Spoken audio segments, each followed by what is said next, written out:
Welcome to the Author Your Life podcast, where you can write a new script for your life and become the hero of your story.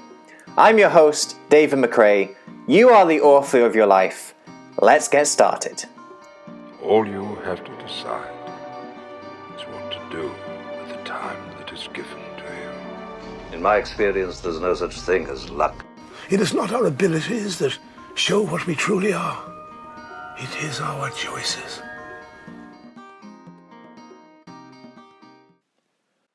Hello, story changers, and welcome back to another Isolation Inspiration interview. Today's interview is with Peter de Jager.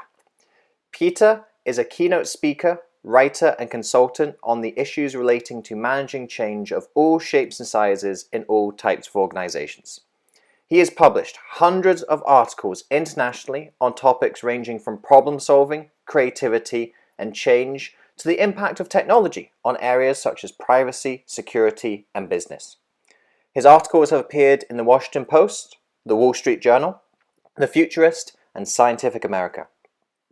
He is best known to IT and Fortune 500 audiences for his efforts to create responsible awareness of the Y2K issue, also known as the Millennium Bug, if you can remember that, for which he received several awards from IT associations and government agencies. In addition to presentations and seminars on the topics just discussed, he's written dozens of regular columns. These have included Association Trends, CIPS across Canada, Enterprise, Globe and Mail Online, and Municipal World. He's spoken in 40 and counting countries and is recognized worldwide as an exciting, humorous, provocative, and engaging speaker. His audiences have included the World Economic Forum, the World Bank, and the Bank for International Settlements.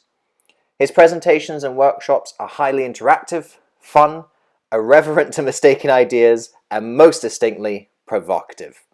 He entices the audience by demonstrating conflicts between their stated beliefs and behaviors to think differently about what they thought they knew.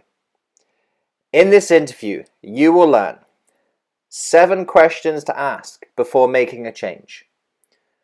You have to ask whether you want to solve problems or get the credit for solving problems. That work is infinite, you have to break it off at some point, and coronavirus is dangerous because we don't understand exponential growth. You're going to learn this and so much more in this interview with Peter de Jager. Peter, welcome to the Author Your Life podcast. Thank you very much for having me, Guy. I think this conversation is going to be a very topical one because right now we are facing a global crisis. You have actually been involved in a previous global crisis. Would you like to tell us a little bit about what that was and what your role was? Well, first off, comparing it to COVID-19, it was a crisis, but comparing it to COVID-19, it pales in comparison. My issue was trivial compared to this. I was involved in Y2K.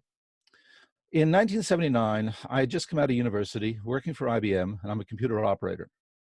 And every morning we have to IPL the computer. In other words, we have to start it, initiate it. And when we do that, we have to tell it the time. Because it isn't hooked to a network, there is no internet. So we tell it the time. And how do we do that? We type in the year, month, and day. And in 1979, I'm typing in 790101, as in January the 1st, 1979. But the computer is making the assumption about that 19. We're not typing it in. We're typing in 79. I look at this and I go, we're going to have a problem when we type in 00, when it's the year 2000. It won't work properly. It'll think it's 1900. So I go to my boss and I tell my boss, we're going to have a problem. When, he says, in the year 2000. And he looks at me and he says, you're an idiot. You're worried about a problem that isn't going to happen for 21 years. Go out of my office, leave. We'll take care of it by then. Someone will take care of it by then. So I did, because I was young and naive and figured out that management knows what they're talking about. So I ignored it. 1990, I'm working for an organization. We're using a product called Profs, P-R-O-F-S, Professional Office Systems, put out by IBM. And on January the 1st, 1990, the system dies. Why? Why would it die? And we look into the problem, and it turns out they're using a 1-digit year, not a 2-digit year, a 1-digit year, which blows my mind, which suggests to me that this is all over the place. And if we don't fix it, someone doesn't fix it, we're going to have a problem. 1993, I look around, no one's working on this. No one's doing anything. That's not quite true. The banks are doing stuff, some insurance companies are doing stuff, but the general word hasn't gotten out there yet. I write my first article in May of 1993. Tick-tock, time's a-wasting was the silly title. It got no attention. Later on in the year, I got the opportunity to write an article for Computer World, a magazine, hard copy magazine in the States that had a circulation in excess of 300,000 computer people. They asked me to write an article. I said, okay, I'll write about the year 2000 problem. It wasn't called Y2K then. So I wrote the article and they gave it the title Doomsday 2000. And from that point on, I was 100% engaged in that issue. Where did the term Y2K come from? I've always been curious about that. We ran, at the time, we were running a mailing list. Remember, this is back before social media and everything else. We were running a list serve, and we had about 8,000 people on that list serve exchanging ideas and everything. You know, I have this problem. How did you solve it? We're all talking about Y2K, but it wasn't called Y2K. And finally, someone got tired of saying year 2000, year 2000. So they shortened it. And that happened sometime in the first 3 months of that listserv. And when you know it, I've lost those records. I have all the other emails, but those 3 months are vanished in the history of time. We believe it was either one of two individuals, either David Eddy or Mr. Estes. I don't know for certain which one. I haven't seen the emails. One of them claims they have it, and it's sort of immaterial, but I do know that it crystallized the problem for the media. It was a unique term. When you hear a term like that, you have to say, well, what's that about? What's Y2K? What are you talking about? And it offers the opportunity to explain then what we're talking about. And this is good for any communicator. If you can brand your issue with a term that's a little bit unusual, then you get questions about what is that about? It's great for elevator talks and all the rest.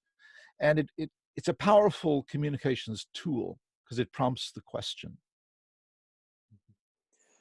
So tell us a little bit more about some of the resistance to this, because you had to campaign for this. It wasn't just, oh, this is a problem, right, we'll troubleshoot it and it's fixed. This was a process. Can you talk us through a little bit about what that process looked like? It's a very long process, and it didn't really dawn on me how difficult it was going to be. See, I was naive. I was of the opinion that all I had to do was write an article, make sure it got some attention, and then everybody would work on the job. It wasn't going to be like that. In 1993, September, when the article dropped, I happened to be at something called a consultants camp run by Jerry Weinberg, who's now passed away. And he brought together a whole bunch of people that he thought were, you know, semi-intelligent, good people with potential. And he invited me up, and I didn't know why, to be honest. And this is not false modesty. I was just a computer programmer. I was a manager at an organization. I was nothing big at all. And he brought me up there. And when the article dropped, it was passed around these 30 other people who I respected greatly. They were prominent in their fields and all the rest. And the response from them was the same as the response I got from my boss. Don't worry, someone will fix it by then. In other words, someone else will take care of this. And the question that went through my mind is, well, who is that someone going to be? What exactly is going to convince them to work on this if you're not convinced? What do you mean by fix it? And when will you start?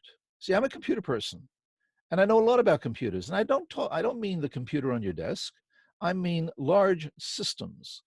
Most people don't seem to understand that an insurance company or a bank might have 150 different applications, maybe more. Each application will consist of several hundred programs. Each program will consist of several thousand lines of code. And we have to go in and never mind the data files that we have. which are gigabytes, terabytes of data. And we have to go in, and we have to identify where's the date? Like, where is the date in all of this? And then we have to fix it. How do we fix it? If we expand it, we have to expand everything. We have to change every line of code, every program at least, throughout the entire organization, and we have to do it at the same time. I can't change program Y that passes data to program X without changing program X at the same time. So there's a word that I use that came from Ted Nelson, and the word is intertwingled. Everything is intertwingled, interconnected, and figuring out what to do took an incredible amount of time. So the issue was far, far more complicated than most people understood. A lot of people say, well, just expand it to 4 digits. How difficult can that be? And they're speaking from ignorance. This is Dunning-Kruger syndrome coming out in spades.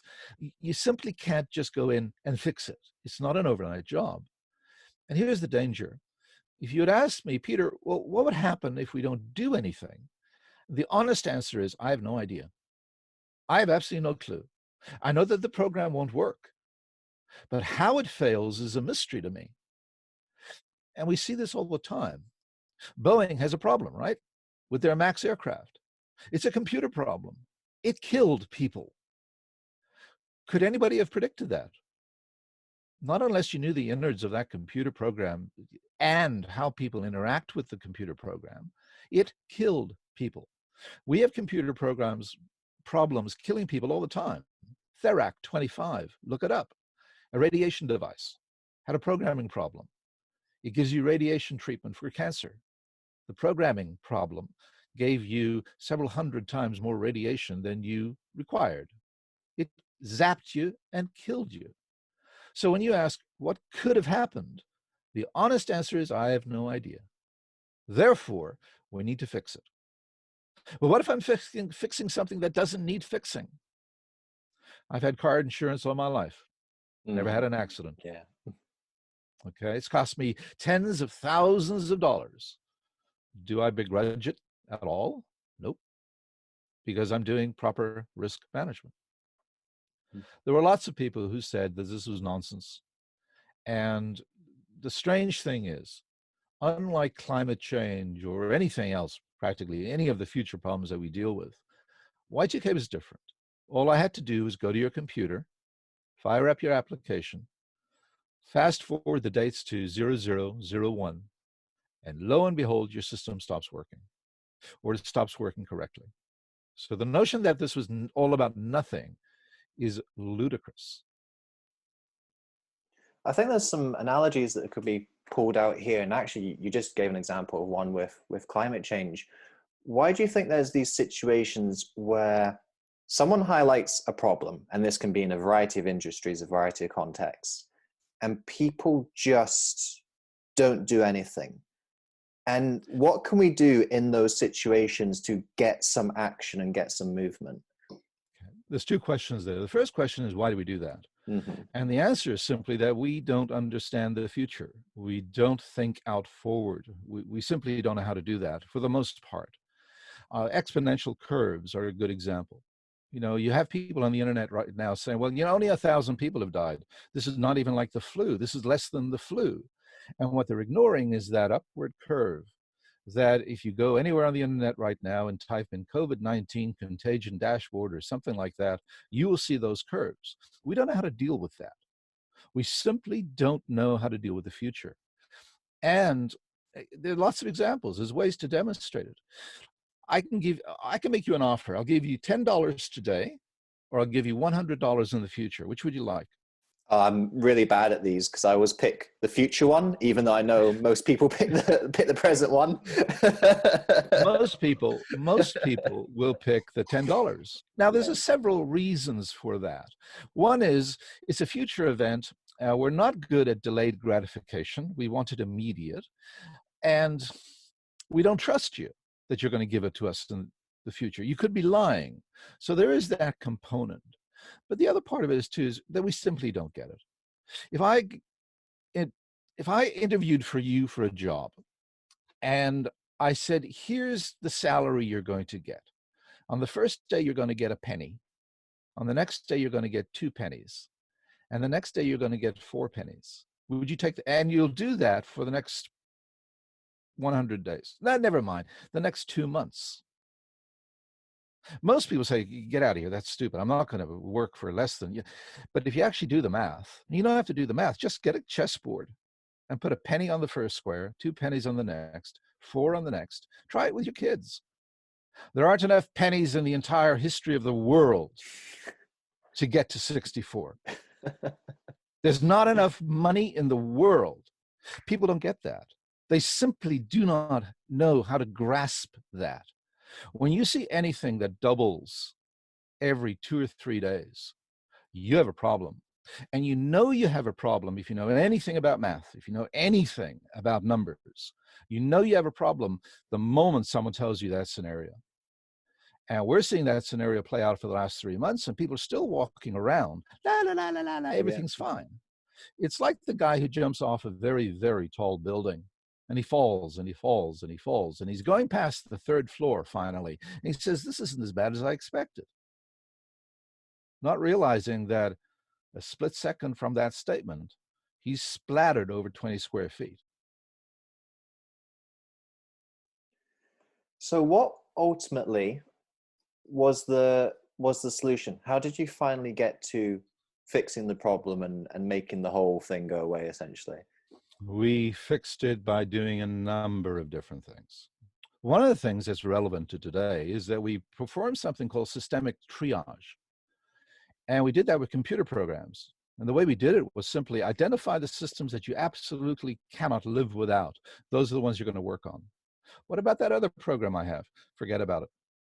Fix the one that absolutely must be fixed. So we did that. We shut down programs that we'd been using in the past. We didn't fix them. We just turned them off. And we lived without them. We took old systems that we knew we'd have to fix, and we replaced them with brand new systems from a vendor. Because the vendor could write one good program and distribute it to several thousand people, we would use that system. And that way we share the load. If a problem occurs, we fix it in one place and it gets distributed to thousands of people. We went in, and some organizations, for some programs, we expanded it from 2 digits to 4 digits. In other words, we did the expansion at great cost. In other ones, we did something called windowing. There were sliding windows and fixed windows. And what that is was, look, we know we're going to see 00 dates. And we don't have any 1900 data in our database. So we're going to tell the computer to make the assumption that 00 is 2000, not 1900. And we wrote that little bit of code wherever it needed to be. And we actually said, well, if it's less than 20, assume it's 2000 and whatever the number is. So if you're typing in 17, it would be interpreted by the computer as 2017, but only for the numbers less than 20.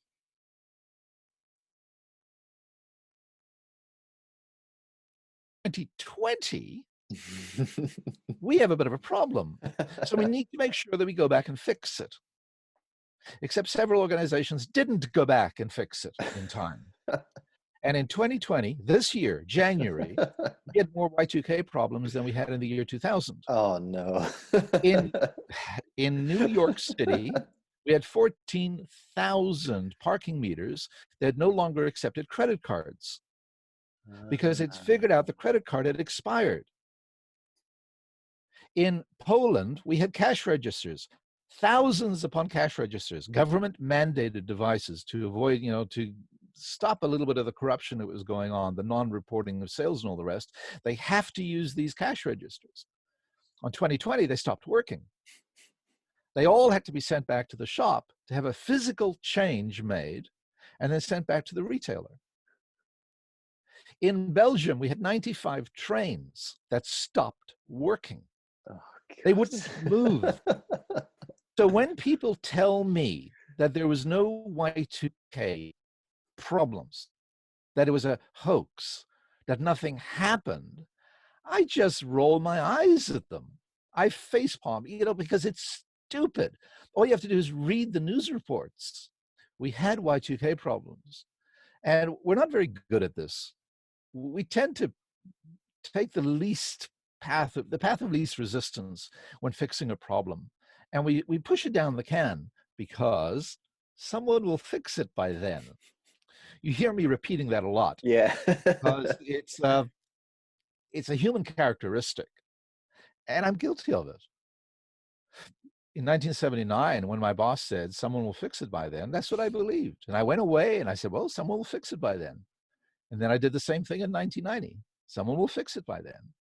And it wasn't until September, when I was at that consultants camp, that I realized that I was doing the same thing. Someone else will fix it. I don't have a place. And I decided that, Hillel, the elder's old statement, if not me, who? If not now, when? And I took it upon myself to say, I'm going to do something. At least people won't be able to say he's a hypocrite, that he saw it and did nothing. And I did what little I could. And it turned out to be, in the greater scheme of things, a little bit significant. I wasn't the only person. There were lots of people who finally got on board and were beating the drum all over the world to get this done. It's funny, I was just about to ask what's been happening in the last 20 years, because this was a 2000 problem. And the irony of that was actually, this wasn't a 2000 problem. Actually, this came up again 20 years later. But aside from that, Peter, what has been happening since the year 2000? Because you're more than just Mr. Y2K. You've got lots of other strings to your bow. Can you tell us a little bit more about them? I'm primarily a keynote speaker. I speak on people issues within technology and within organizations. My primary focus is change management, how people embrace change. Now, obviously, you can see a little bit of why I was involved in Y2K. To me, Y2K was a change problem. COVID-19 is a change problem. So I speak a lot about change management. And what I've done over the years is distill all the questions that I've received about change management. I've been at this for 35 years. And it finally dawned on me that there was a pattern of questions I was being asked over and over again. And regardless of the change that is being discussed. Now, those 7 questions are very simple. Do we have the time to go through them? Yeah, absolutely. Okay. Mm-hmm. Anytime we're asked to change or we're told to change, the first question that comes up is why? Why should I do that? And it's a 2-part question. The first part of it is, why should I change at all? What I've been doing for the last 5 years has worked. So why is it necessary for me to change? The next part of the question is, out of all the changes that we could be implementing, why this one? So it's a 2-part question. Mm-hmm. That gets asked all the time. When I'm in front of an audience, I'll say, everybody on the left-hand side, stand up, move over to the right. Everybody on the right-hand side, stand up, move over to the left. And no one moves. Where they're sitting is immaterial to them. It doesn't matter to them. They sat where there was a seat. No one came into the room and said, oh, there's no seats. My seat isn't available. The one I like isn't available, so I'm going to leave. They don't do that. They just sit down. So where they're sitting doesn't matter. But when I say to them, everybody there, move over there. Everybody over there, move over here. If no one moves. And I ask you, why are you moving? And they go, well, why should we? Why? Now, if they're asking why, for a simple question like that, a simple change, when you ask them to use a new payroll system, or if you're asking them to sequester themselves in their house for the duration, they want to know why. So that's the first question. And we all know that question. And therefore, if we're involved with a change, we also know the answer. So if you're trying to bring change about, the first question you have to answer for your folks is why. The next one is, well, okay, I sort of understand why we have to do this. Well, how would it affect me? Will I lose my job? If I'm sequestered at home, will I get income? Will I get pay? Will I lose my house? Winter's coming. I'm going to be out in the street and die. How's it going to affect me? And organizations have a tendency to say, it's not about you. It's about the organization. You're not a team player. And what they don't seem to realize is that until they answer that question, we don't care about your team. We don't care about your organization. Because if you're telling me this is going to lose my job, then I have bigger fish to fry than your profits down the line or your successful change implementation. I have to find a new job. And that becomes my number 1 priority. So we have to address that question, even if we don't know the answer. We have to say, we know you have that question. We don't have an answer at the moment. We'll get back to you. So those are the first two. Why? What's in it for me? Next question, Monday. What happens on Monday when we implement this change? What exactly will we be doing differently? I see a question at home. What exactly does that mean? Can I go out and get food? Can I go out for a walk? Can I take my dog out? Can I go to the liquor store? Which one's essential? And people need to know how they're going to be personally affected on the day of the change. And if we can do that, we help calm their fears and anxiety. The next one is won't. What won't change? What will remain the same? Now, sadly, in 99.999% of the changes I discuss, the vast majority of what someone does on a daily basis doesn't change. So we're bringing in a new payroll system. Big deal. Nothing is going to change. You have to fill out a form differently. We're going to have a new benefits package. Well, what exactly is going to, most of it's going to remain the same. We've added one or two things, we took one away. But most of the time, the answer is easy to give. Most of the time, the answer is most of what you do on a daily basis will not change. Corporate reorg. You're still going to be a programmer. You're still going to be a salesperson. You're still going to do what you normally do. You're still going to get paid. You still report to the same idiot boss. Sorry about that. Your parking space is still going to be the same. Well, what's it going to mean then? Well, the organization is refocusing its direction a little bit, and you personally won't be affected. Oh, I can handle that. And that's incredibly important. Like I said, though, it's sadly, in this situation, COVID-19, the honest answer is nearly everything's going to change. Mm-hmm. This is life-changing. This is going to change the course of history in greater or lesser degrees in different places, but this is going to be dramatic. Next question, what might go wrong? Now, in a normal payroll situation, if I tell you that on Monday we have a new payroll system coming in, then your response always is going to be, are you sure I'm going to get paid? We're very selfish, and rightly so. We worry about the things that matter to us. Will I get paid? Now, most organizations, most developers, programmers, implementers will respond the following. Don't worry, it'll be fine on the day. Don't worry, it's all going to be okay. And what we're trying to do when we say that is we're trying to make you feel better. We're trying to placate you. The problem is that's never worked in the history of mankind. It just simply doesn't work. When someone says something about a future event and they say, don't worry, everything will be fine, you know they're lying because they don't know that. They have no guarantee that everything will be fine. So the correct way to answer the question, what might go wrong, when someone comes in and says, will I get paid? Or, will the inventory system work or whatever issue they raise, the correct way to respond to it is, that is a good consideration. And we've worked that into our contingency plan. And here's what we've done to mitigate the very issue that you've just identified. That shows that we know what they're talking about. We know their question. We understand their fears, and we've actually taken steps to take care of it. Now, if you're telling me that, give me an example, payroll. What if I get paid? Well, what if I don't get paid? Well, here's what we've done. On Monday, when the new payroll system comes in, bring in your pay stub from last week. If you haven't been paid, go up to room 222, and we have 8 accountants chained to a desk. In front of them are a stack of blank checks. There's a photocopy on the other side of the room. Come in. I didn't get paid last week. The person will take your pay stub, write you out a check for that amount, go over to the photocopy machine, photocopy your pay stub and the check, make 2 copies, bring it back, sign one of each, and walk away with your check. Are you worried now about being paid? No. Mission accomplished. Yeah. I've done my job.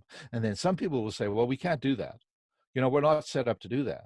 And I'm going, oh, back up it. Just back up a second. A second ago, you said there's no possibility of them needing it. Now your excuse is it's going to cost you too much to put that in place. Well, if it's not going to fail, it's not going to cost you much at all. People are very, very reluctant to do what is necessary to avoid problems because of the perceived cost. Unfortunately, when we don't take the precautions and that problem occurs, the cost can be 10,000 times more than the cost of prevention. Okay. Next one is, what will be difficult? Always, Change, if it's large, is difficult. If you're bringing a child down to the schoolyard to learn how to ride a bicycle, what's going to happen? They're going to fall off, and they're going to cut their knee, and there will be tears, and the kid will get back up on the bicycle. But that's what's going to happen. In any major change that we bring about, it's difficult. It's a learning curve. And the responsibility of the manager trying to bring the change about is to make it as easy as possible, as painless as possible. And that means putting in contingency plans. And when you do that, you make change easier for everybody. Not easy, but easier. And then the last one is signposts. How do we know that what we're doing is having an effect? And we absolutely have to have a feedback loop put in. Right now, our feedback loop is looking pretty bad. Most organizations, most countries have been in lockdown for 2 weeks, and people are starting to say, well, when will we get out of this? And the only time we can get out of this is when that curve of growth and contagion starts tapering off and starts going back down to zero.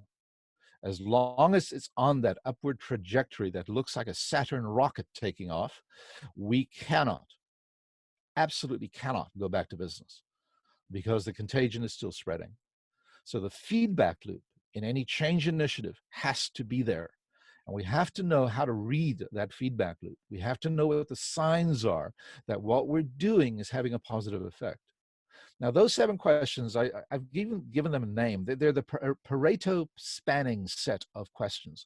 Pareto is the guy with the 80-20 rule. 20% of your effort produces 80% of your results. These 7 questions answer 80 to 90% of the questions that your folks have. Now, the answers will differ from organization to organization, from change initiative to change initiative, from stakeholder group to stakeholder group, but the questions are the same.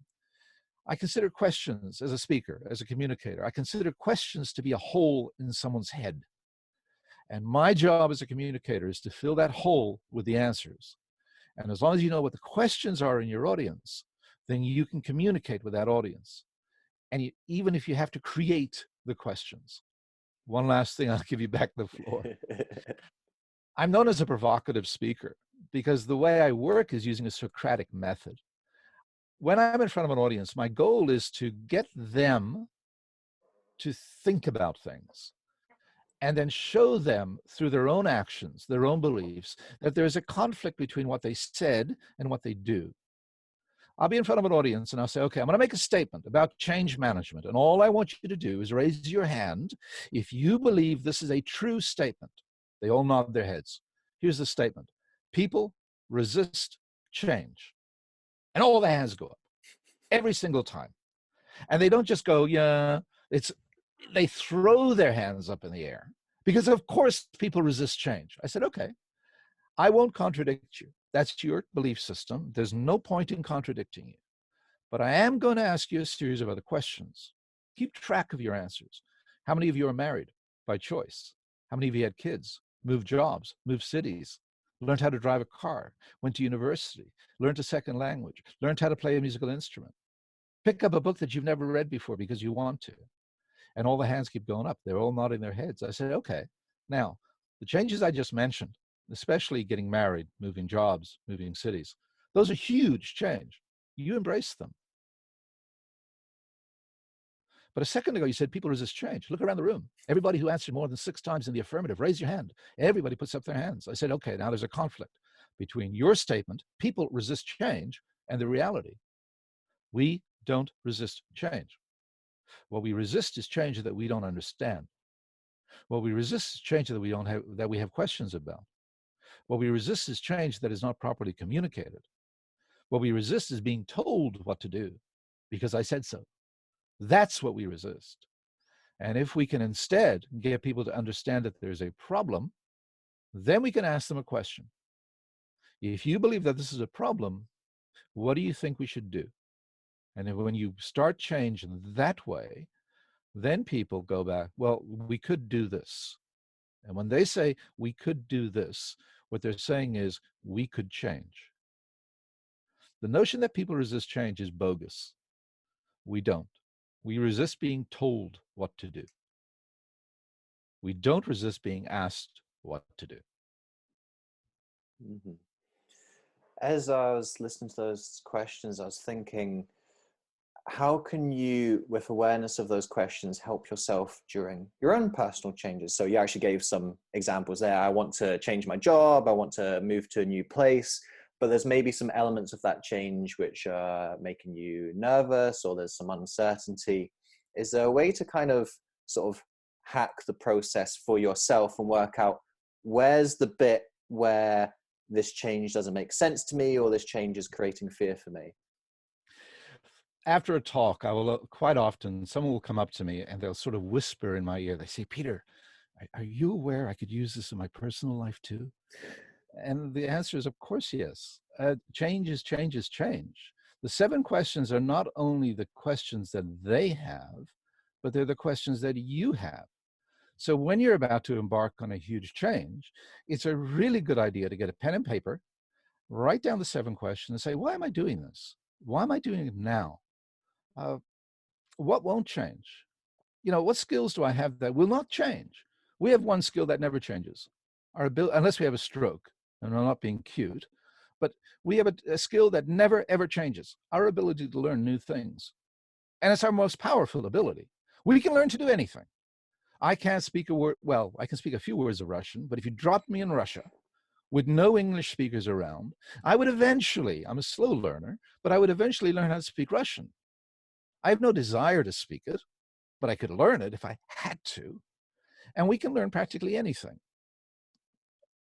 That doesn't change. So when you're going through a change, take the 7 questions. If anybody wants it from me, send me an email. I'll send you a couple of articles on the subject. I'll send you some brochures, that talk about the issue. I don't do hard sales pitches. I just present information. If you find value in it, you find value in it. And you can circulate it. The 7 questions, one I've just talked about, I did that in less than 3 or 4 minutes. I've done a full day workshop on that one thing. The 7 questions is incredibly useful. Think of it as something like SWOT or SMART, SMART for delegation, SWOT for strategic analysis. And it's just, here's the questions that you need to ask yourself. And if you have answers for them, great. And if you don't, well, okay, now you know what you have to do. You have to find answers to that question. I deal with people who are coming over from South Africa. They're emigrating out of South Africa for various reasons. And they're very nervous and everything. And I said, here are the 7 questions. Why are you leaving? Why are you leaving now? What's going to be different on Monday? What won't change? I mean, your skill set doesn't change. What might go wrong? You might run out of money. What's the chance of that? What's the likelihood? And if you know that you might run out of money in the future, then right from the start, you tighten that belt as tight as you can so that the money you have lasts as long as possible. Don't be afraid of the fact that the future holds some realities that might cause you great difficulty. If you ignore them, then they're certain to cause you great difficulty. If you look at them and say, what can I do about that? Then you have a better chance of getting through. If you're quitting smoking, if you're going on a diet, why? What's in it for me? Monday, won't, might, will. Signposts. If you're losing weight, the signpost every morning is you get on that scale and see what's going on. You do it every single day. You don't give yourself a break. That's your feedback loop. And when it's giving you the information you want, it's more motivation to keep going and continue doing what you've been doing. The 7 questions is not just for you to communicate to others, but it's for you to reflect on yourself. My second question in relation to the questions is, the questions seem to be the kind of the start of the process. It's your planning and it's your forethought.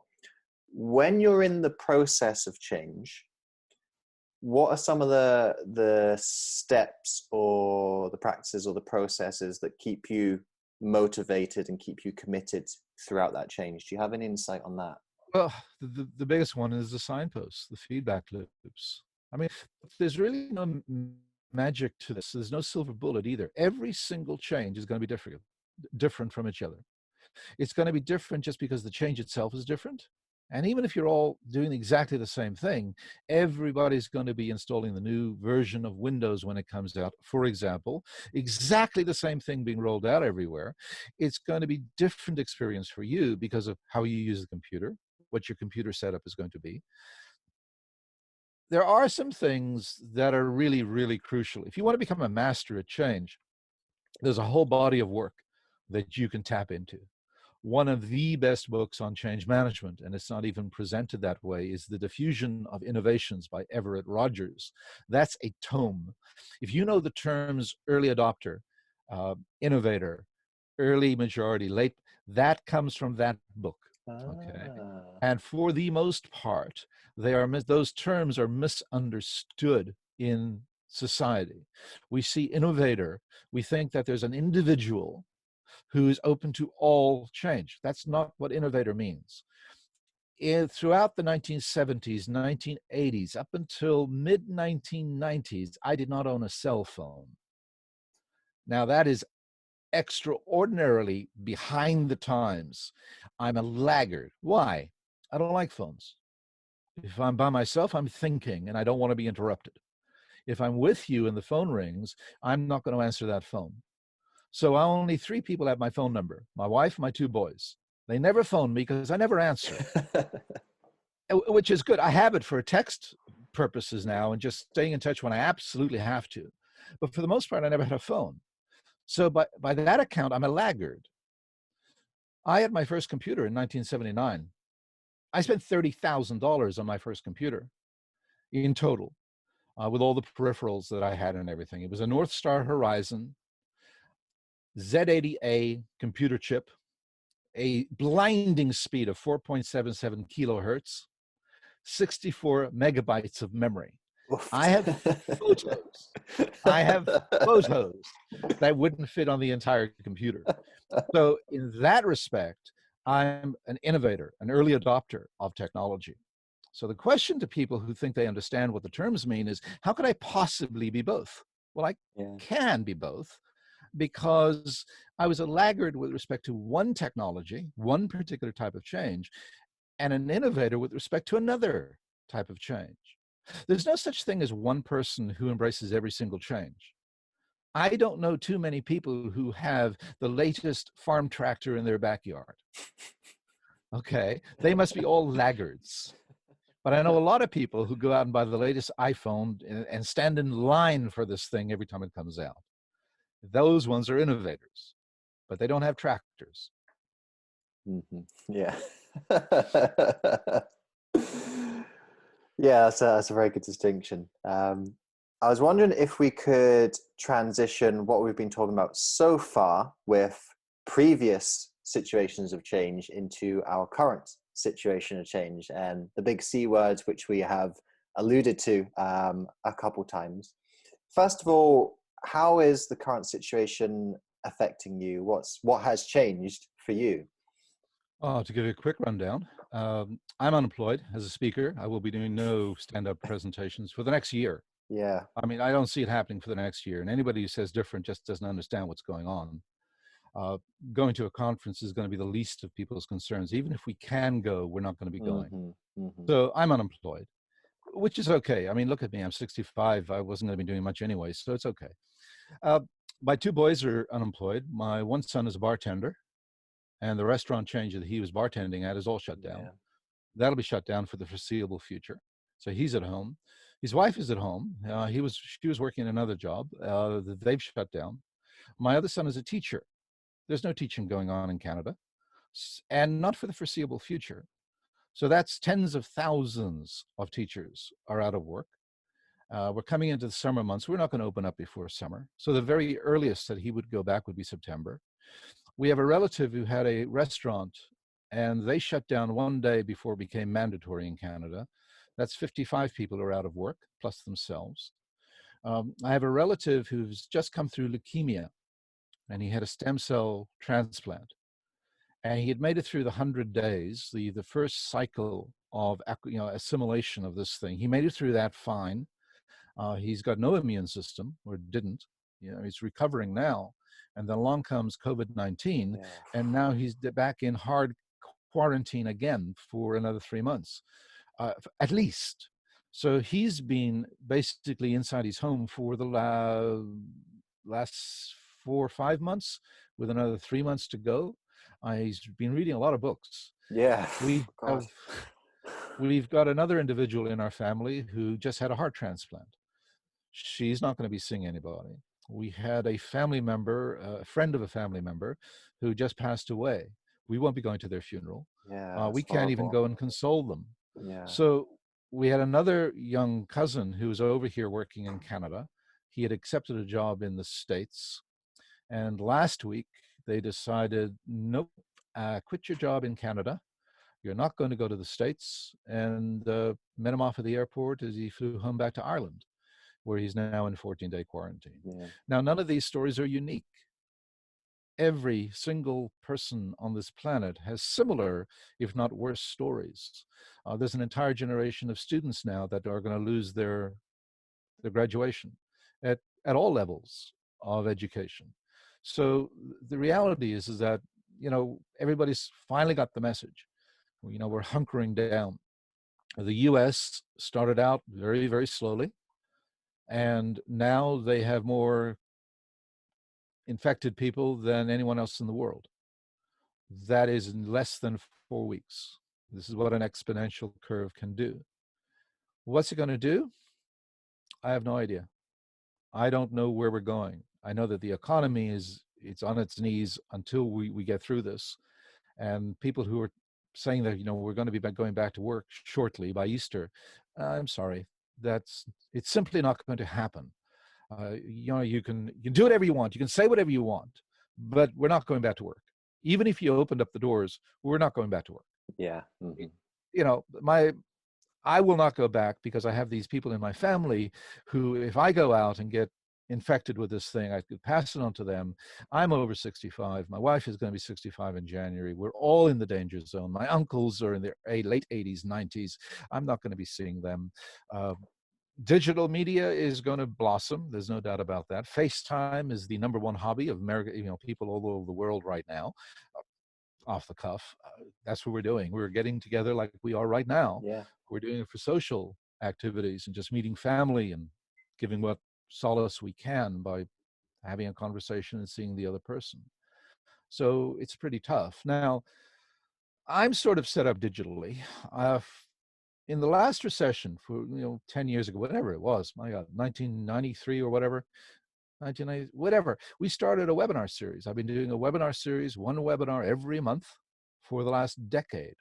We have more than 100 webinars stored at vimeo.com/technobility, TECHNOBILITY. Those are all there for the viewing. You heard me speak about change. There are 1-hour presentations that are on change, creativity, problem solving, trust, people management, delegation, you name it. And I've also started another project. I started that on January the 1st, not because of COVID. I started because I wanted to take back the narrative on Y2K. You can see I'm passionate about that. That podcast title is Y2K, an autobiography, and you can find it on iTunes and Podbean and all the rest. Most speakers will try and cycle their activities towards digital, whether it be webinars, online consulting, whether it'll be producing new content, producing the online learning course or whatever, doing what you're doing, doing my webinar series. And that's the way it's going to have to be. One of the good things I think that's going to come out of this will be a rise, finally, in telecommuting.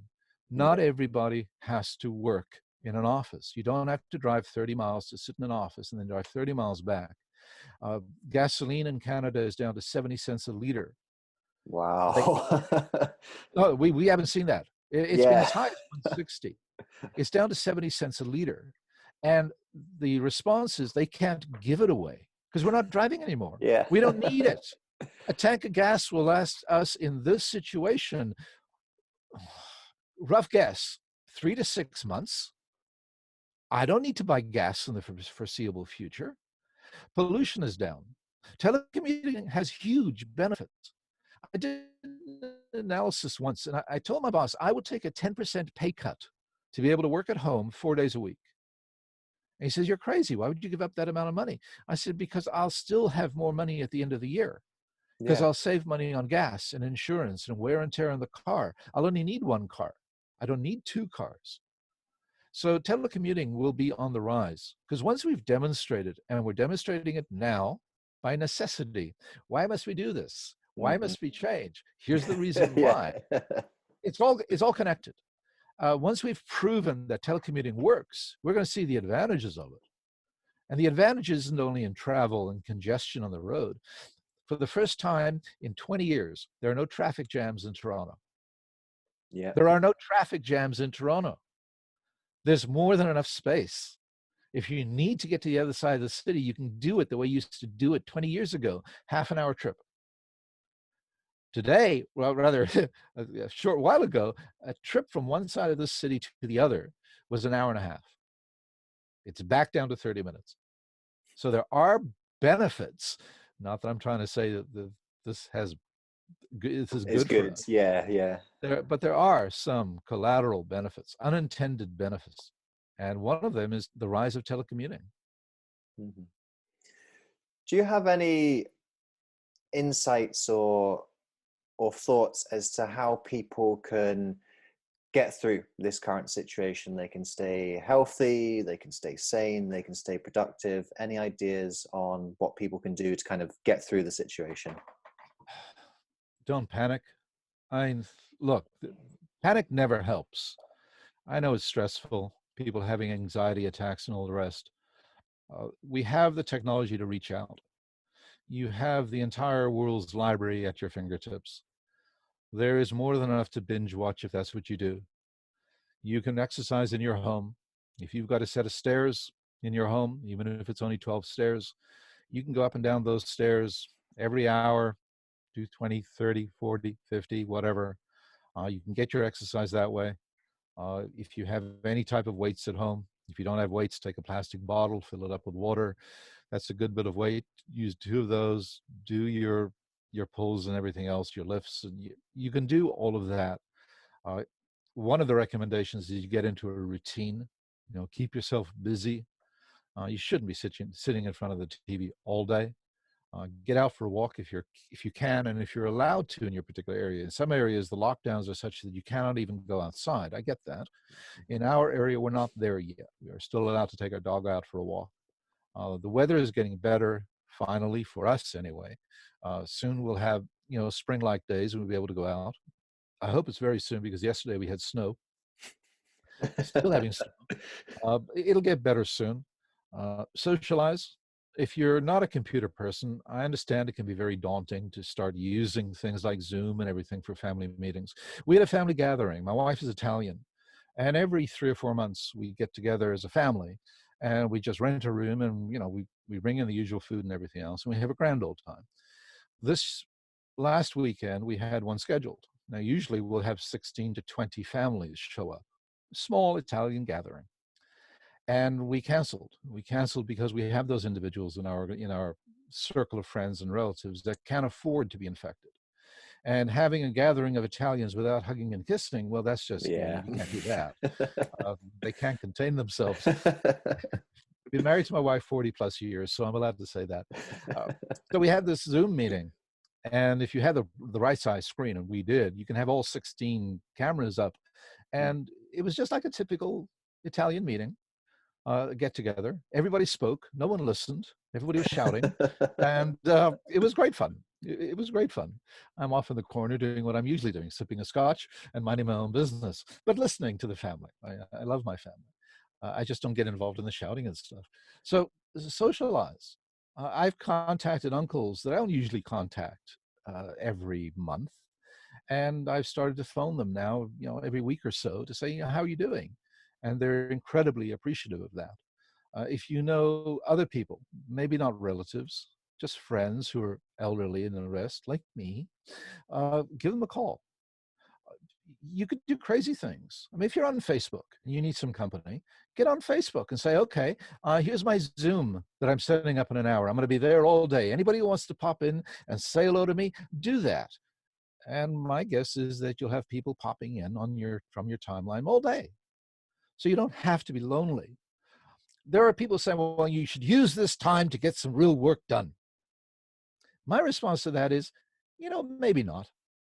Maybe I'm going to use this time to redress the balance of my work-life balance.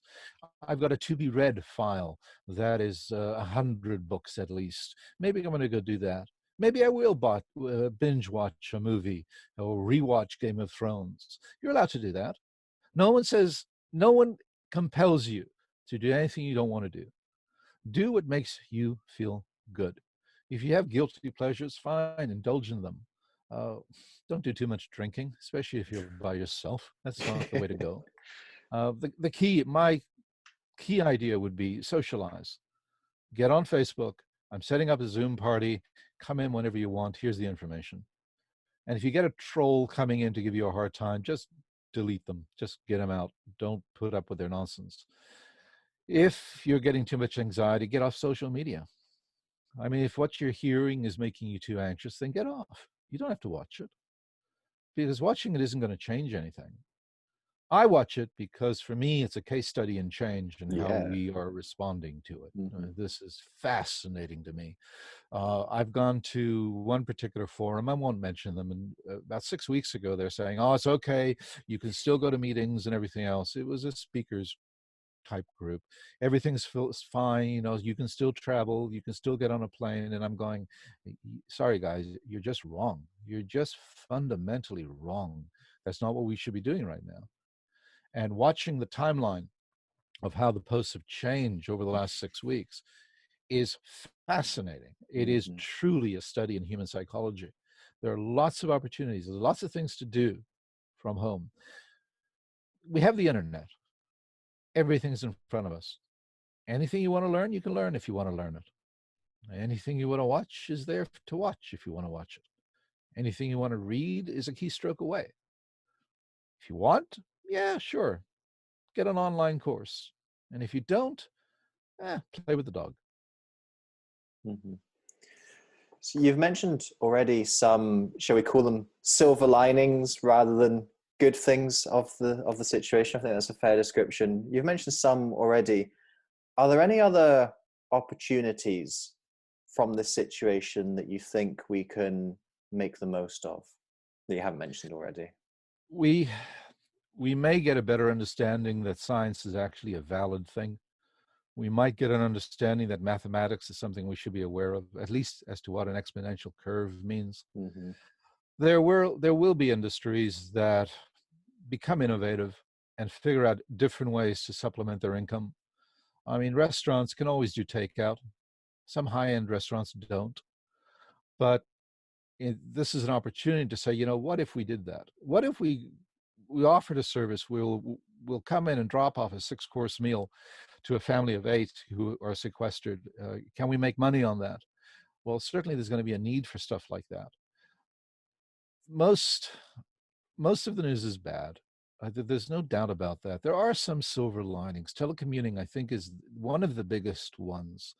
We'll also begin to understand that a lot of the stuff that we think we depend upon are actually trivial and superfluous. We don't really need a lot of the stuff that we do. Now, that means that the organizations that were producing that unnecessary stuff are going to hurt.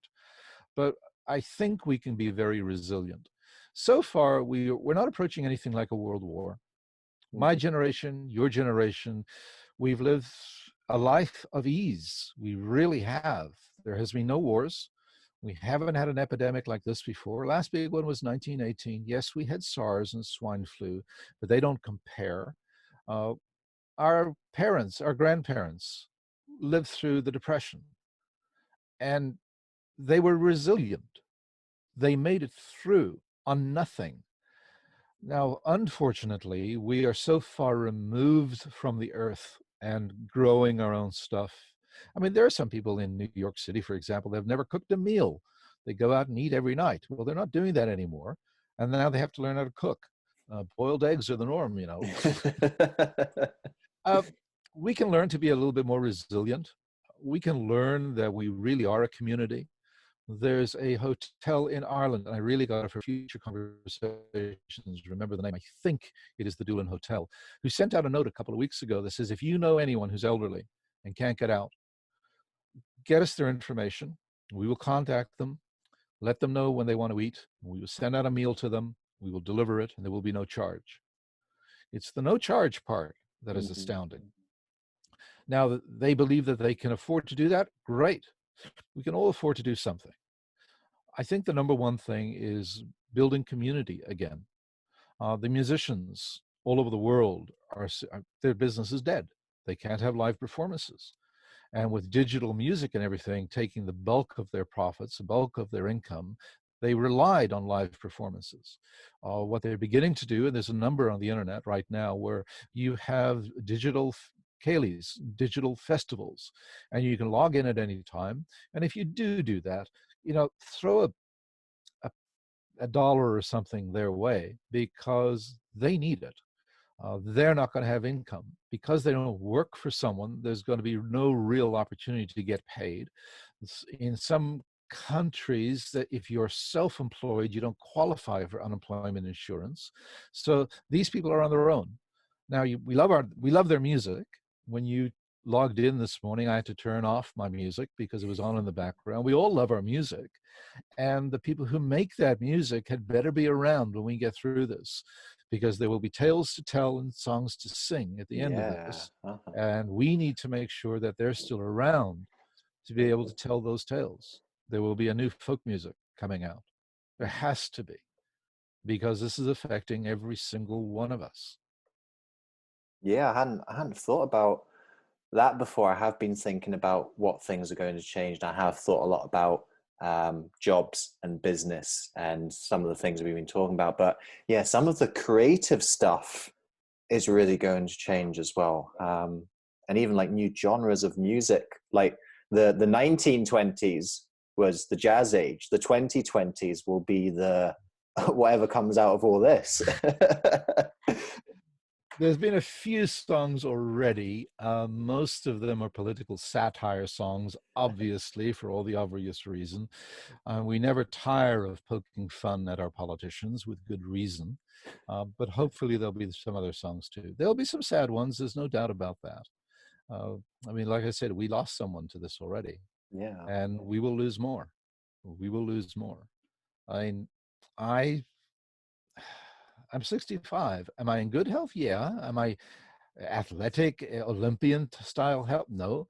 The Olympics are going to be canceled. Yeah. I don't care what they're saying at the IOC. It's going to be canceled for the very, very reason that no one's going to show up. So they can hold it, but there won't even be the athletes on the stage. Athletes are concerned about their health. They're not going to go wander off to a place that's going to have people from all over the world. It's simply not going to happen. You got to keep an eye on that curve, that contagion curve. And I know it's terrifying if you understand what it means, but it's the thing that's going to give us the all clear as to when we can go back to some semblance of normalcy. We'll never go back to 100%. These types of events bring about changes that are permanent. If you figure out that, you can actually survive on your own, then going back to a 9-to-5 job just simply isn't going to be in your picture. You're going to value family more. You're going to value your own private time more. We can get hooked, but I have an advantage. I'm an introvert. I don't actually notice a change. But we have to, introverts have to contact their extrovert friends because they're not dealing too well with this. Yeah. So Peter, I'd like to kind of start rounding things off on a positive note. I don't think that was 100% doom and gloom, but we were talking about a very difficult situation at the same time. So we're going to finish on some kind of big concept stuff. And the first of these is gratitude. What are you grateful for just now in your life? I was very grateful for the fact that I have my family around me. I mean, when you do a Zoom meeting and you get 16 family members and they all know your name and it's all, hi, Uncle Peter, and all that's good. When you have your relatives phoning up and saying, how you doing? Because they know I'm in the bad category, just age, no other particular reason, that's comforting. The fact that I have the internet I'm incredibly grateful for the internet. I'm awed by this thing that we use. I'm in Toronto. You're in the UK, and we're having a conversation as if you're like next door. And that always blows me away. I do a webinar once a month, and we have 20, 30, 40 countries online. The internet brings the entire world to me. I'm grateful for that. First, for the family and the people around me and the ones that I love, and that they're all, for the most part, hale and sunt. They're all healthy right now, except for the one we lost. Uh, the rest of us don't have this. And with any luck, with due diligence, we won't get it, hopefully. It's funny that you mentioned love there and loved ones, because that is the next question. How can we bring more love into the world? Give you an example. When I started the Y2K podcast, I got an incredibly nasty note from someone who believed that I was the devil incarnate. And he said, you were the absolute worst person in Y2K because you were the doomsayer and everything else. Now, when you get a note like that, you can respond in several ways. One response is, I don't know if you're what this, we're allowed rude words. okay. One response is the digital finger. You can just fire back another note. And this was one of the first times I was very, very conscious and say, okay, how do I do this? And I wrote it back a note. I said, look, if you know me only through media events, only through media reports, then I do not blame you in the slightest for thinking that I'm that. But the fact of the matter is we never met. You don't know me. You've never met me. Therefore, you don't know me. So the fact that you have a bad opinion of me, I can't control that. I know where you got it, and I don't blame you for it. But if you ever want to have a chat. Now, I didn't know if that would work. And sure enough, I got back a response, pleasant response. We've had a couple of exchanges. And we didn't create that rift that it could have created. Here's a strategy that works for connecting better with people. Find common ground. If you can find anything that you can agree with, do that. And from that, you can build. There's another strategy that is not well known. It's not even 100% properly understood. It's the Ben Franklin effect. Yeah. The Ben Franklin effect is fascinating. Let's say you and I are at odds. We do not get along, and you're actually conspiring to bring me down, and I've done my own share of that to bring you down. Let's assume that I want to change that relationship. Here's how I do it. I go to you, and I ask you for a favor. Now, why would you do that? Well, I'm going to ask you for a favor. I want you to lend me a book. I want you to loan me your car. I want you to, I'm in destitute straits. Can you put me up for a night? My flight was canceled and could you put me up for a night? Now you're my enemy. Now, the reason the person might say yes is that if they say yes, I then owe them a favor. But by saying yes, we've established a connection. And it makes the relationship better. Now, like I said, we don't fully understand the psychology of it happened, but the Ben Franklin effect is incredibly powerful. So if you want to reduce the tension in the world, go out of your way to know the other person. Abraham Lincoln had a phrase. He says, I don't like that person. I need to know him better. In other words, the fact that you don't like someone, what you have to do is get to know them better, because the chances are you have a tremendous amount in common with them. I used to work with a fellow, no names. I used to work with a fellow who used to drive me nuts. He had a white paper for everything. He had a document for how to staple pieces of paper together. And it drove me nuts. But I had to work with this guy, and I had to collaborate with him. So I said, I need to get to know him better. I used the Lincoln approach. And we used to go out for a beer every now and then. I learned that he played a particular game, so I learned how to play the game, and we played the game when we went out for a beer together. He likes sports, so I know nothing about sports. I'm not interested. But I figured if I knew something about sports, I'd be able to have a conversation with him. And sure enough, I built a personal relationship with him that was separate from the professional relationship. Here's the consequence of that. When he does something that drives me insane, I can sort of put it to the side. Why? Because I know he's a nice guy. I actually like him. I like having a beer with him. I like the conversations. So there's more to him than just the guy who has the silly white papers. And our relationship became better. 30 years later, I'm still in contact with the guy. You can choose to be the one to calm the waters. You're not being the weak one.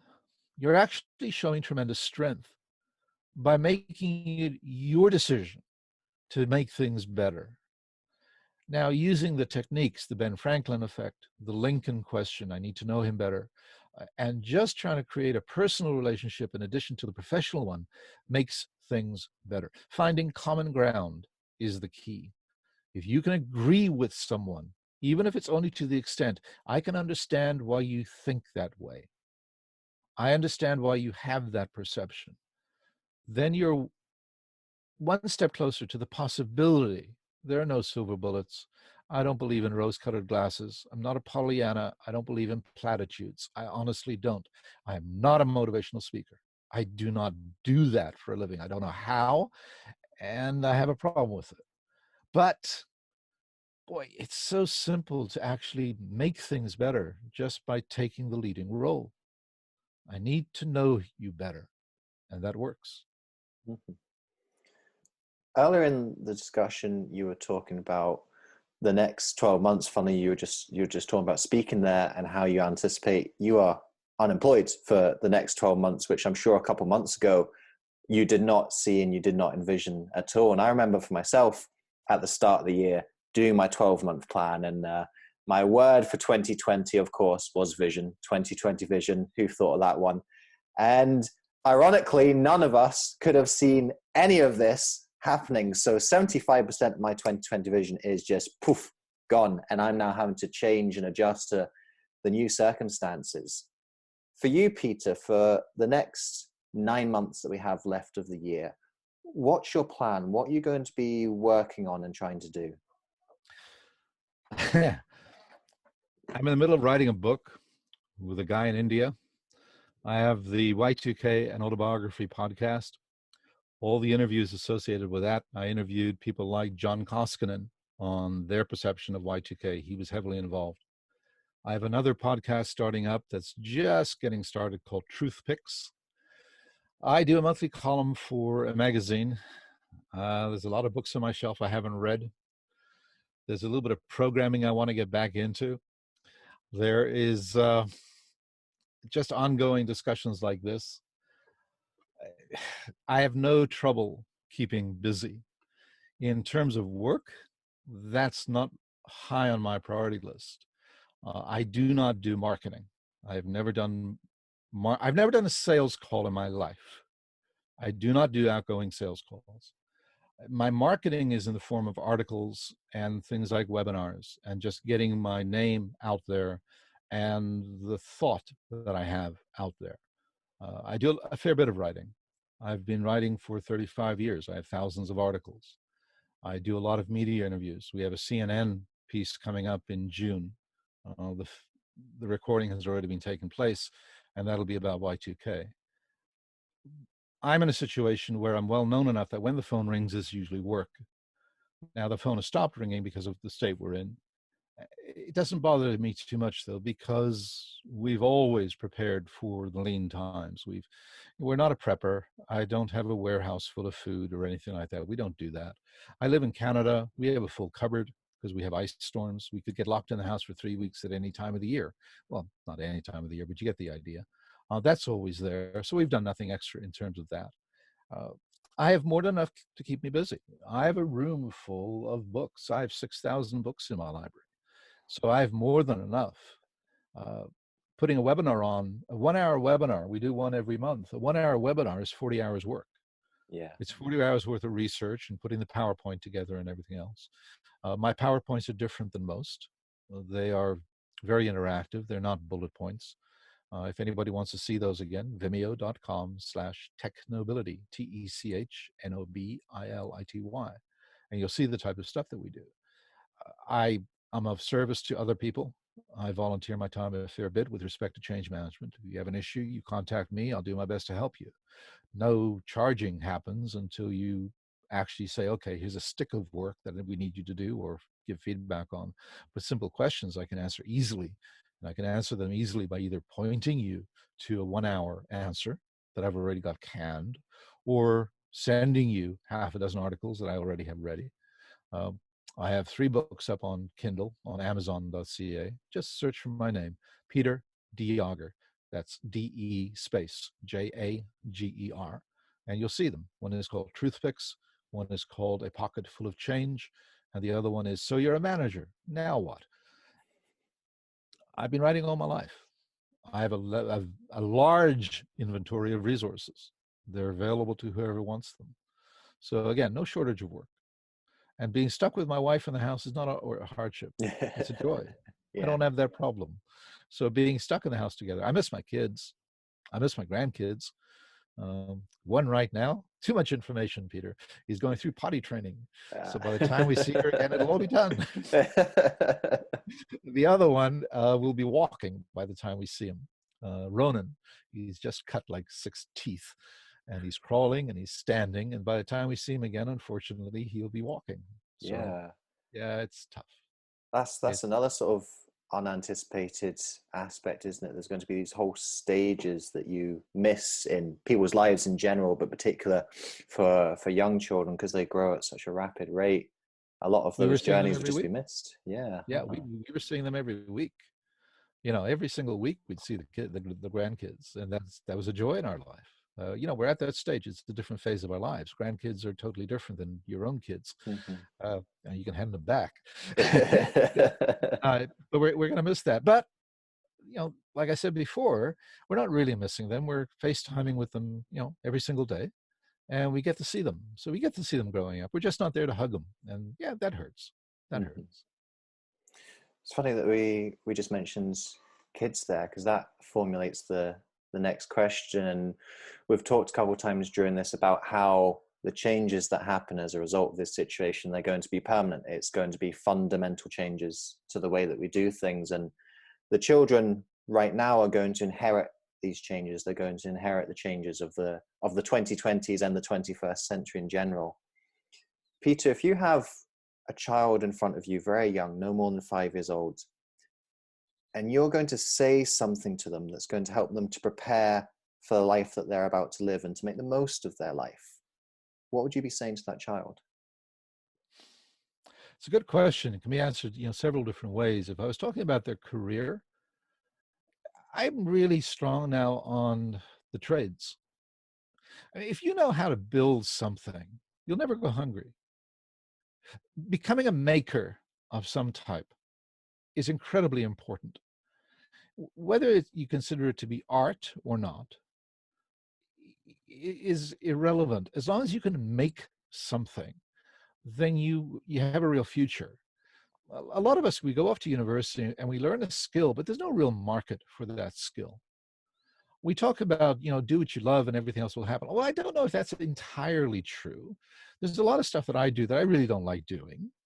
I'm not a social person. I don't like going to the cocktail party before the speaking engagement. I detest that exchange. I would rather be in my room relaxing and preparing for the next day. I'm an introvert. I get my energy by being alone. When I'm with people, I'm throwing it out there. I'm giving it out. I'm not bringing it in. So I find a social thing exhausting. Find out expose the kid to everything. Try anything. Daddy, I can't draw. Pick up a pen and try. Or pick up a pot of paint. Just do something and learn how to make things. I think that has to be one of the great joys in life. I don't know how to make bread, but something as simple as taking the raw ingredients, flour, salt, yeast, water, and putting them together and coming up with a wonderful loaf. If you haven't done it, you don't really understand what I'm talking about. But when you do it and you go, I made that, the little kid's statement, I made that, we have that inside us too. And we have this yearning to be makers. So become a maker of some type. That would be one of the bits of advice. The other one is, don't work yourself to death. Make time for yourself. When I worked with my staff, I had 6 people reported to me. I was very, very strong on work-life balance. And I would walk around the office 5:15. And if there's anybody at their desk, I'd tell them to go home. But I have a project. It's due tomorrow. Go home. There's an infinite amount of work. You'll never get through it all, period. And you need to understand that you only have a finite amount of time. I give people a little exercise from time to time. I say, okay, grab a pen, draw a straight line on a piece of paper. Everybody can do that. And then I say, okay, I want you to make a little X on that line. Everything to the left, that represents your day, 24 hours.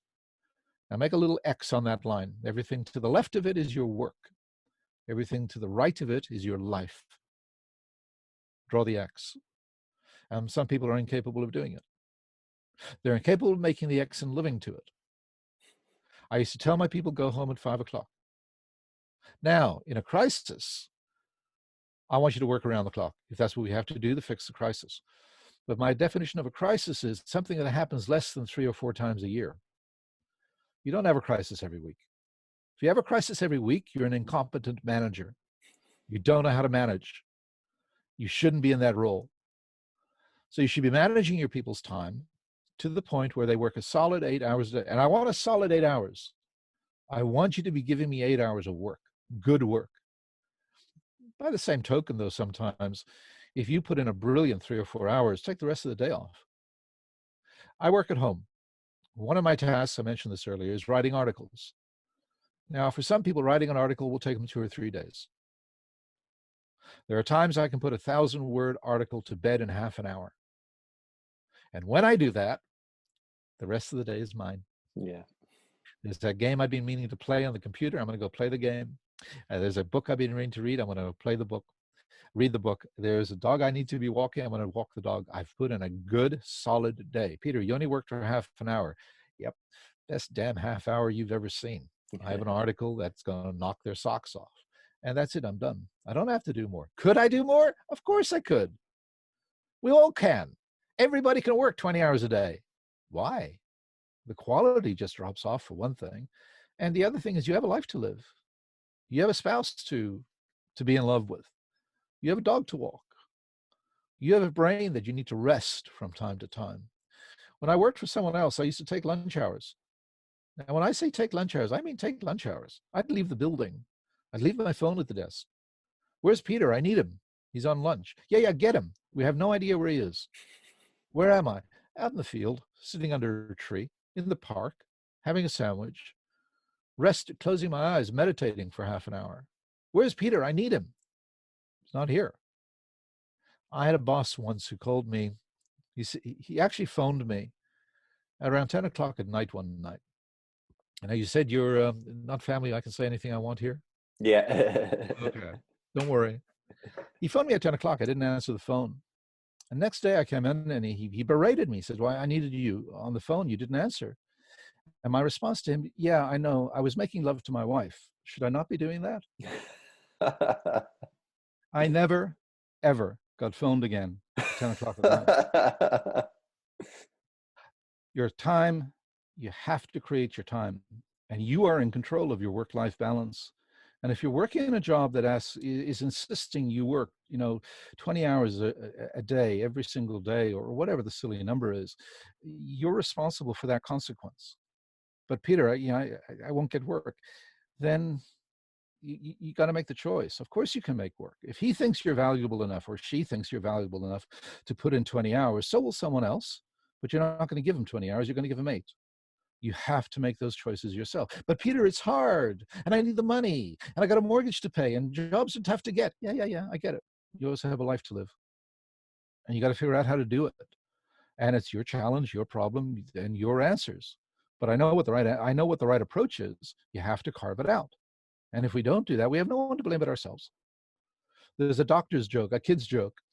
A man goes into a doctor, and he's got a knife, and he's stabbing himself in the arm.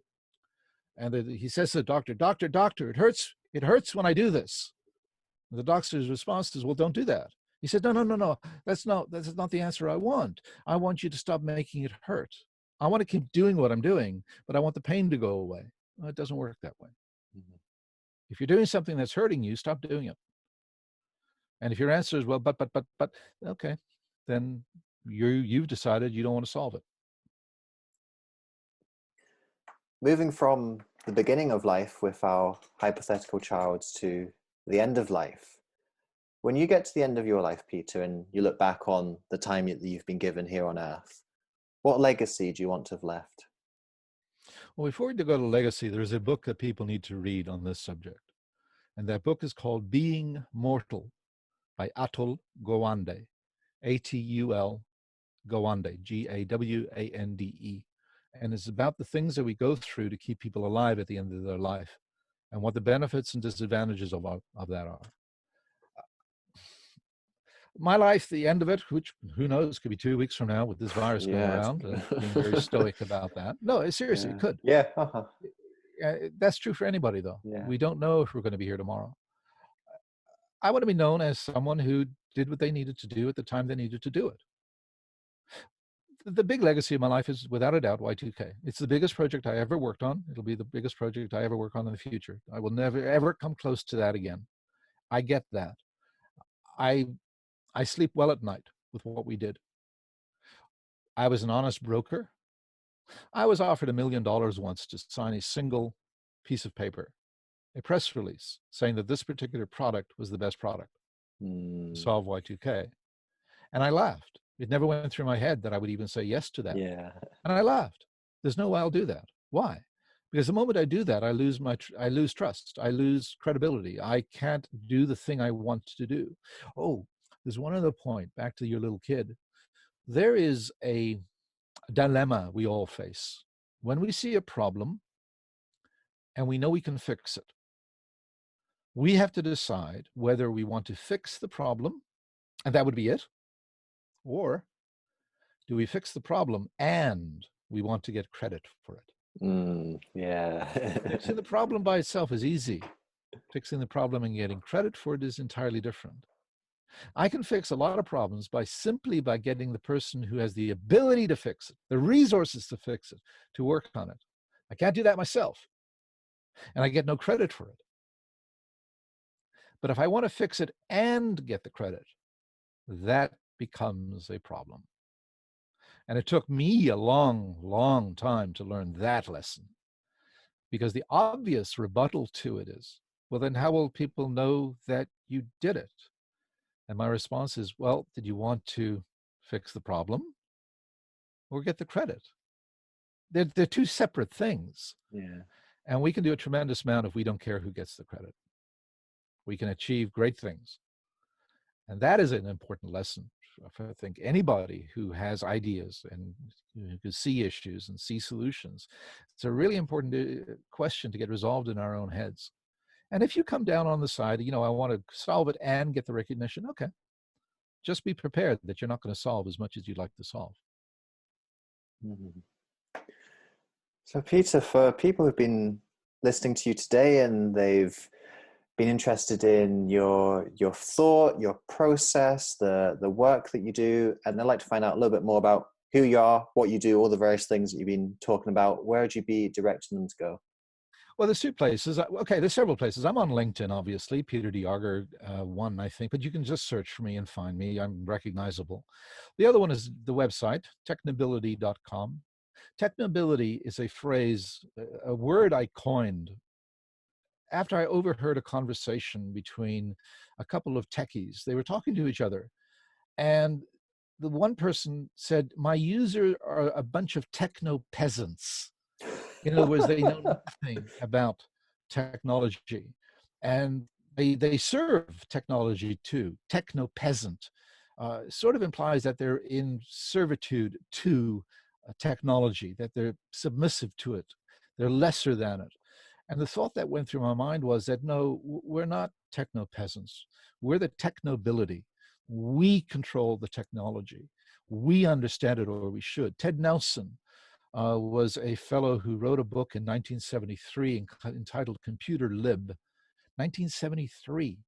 And he made the statement, it's on the front cover of the book, it's the tagline for the book: "We can and must understand computers now." And that was back in 1973, and it's never been truer than it is today. We got to understand the stuff that we're using. So that's the name of my website, Technobility, TECHNOBILITY.com. You can also contact me directly, pdejager, PDEJAGER, at technobility.com. Just Google my name, Peter space Dejager, DE space JAGER. One more thing. When my son was about a year and a half, now he'd been using a computer since he could sit up. I'd put him in front of the computer. We have images of that. He's had computers in his life all the time. And people used to ask him his name, how to spell it. And he would go DE spacebar J A,